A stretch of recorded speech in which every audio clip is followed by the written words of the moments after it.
لا کاتێکدا زۆرینەی تاوانەکانی ڕژێمی بەعسی ڕووخاو دژ بەگەلی کورد بووە، کەسی وەزارەتی پەروەردەی عێراق لەو کتێبە نوێیەی کە خستوویەتە ناو پرۆگرامەکانی خوێندن بە 1.6 باسی نەهامەتیەکانی کوردی تێدا نەکردووە. کتێبە نوێیەکە بە ناونیشانی تاوانەکانی بەعسی لە ناوچوو واتە جەرائم حزب البەعث البائد کە پرۆگرامی خوێندنی پۆلی چواری ئامادەیە و ئەم ساڵ لە نوێوە خستوویەتە بەردەم قوتابیانی ئەم پۆلە. ئەمەش چالاکوانێکی کوردی لە کەرکووک تووڕە کردووە بەهۆی پشتگوێ خستنی هەموو ئەو نەهامەتیانەی بە سەرگەلی کووردا هاتوون.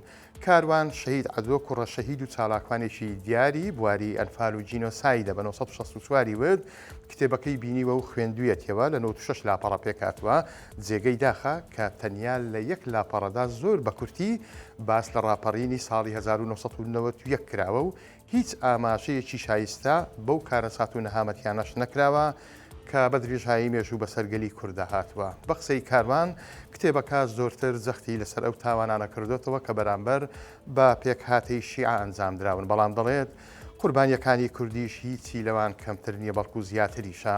کاروان تێبینی ئەوەشی کردووە کە لەسەر کتێبەکە بە هیچ شێوەیەک ئاماژە بە ناوی هیچ کام لە نووسەران، دیزاینەرەکان، هەڵەچنەکان نەهاتووە. دەڵێت ئەمەش جێگەی پرسیارە.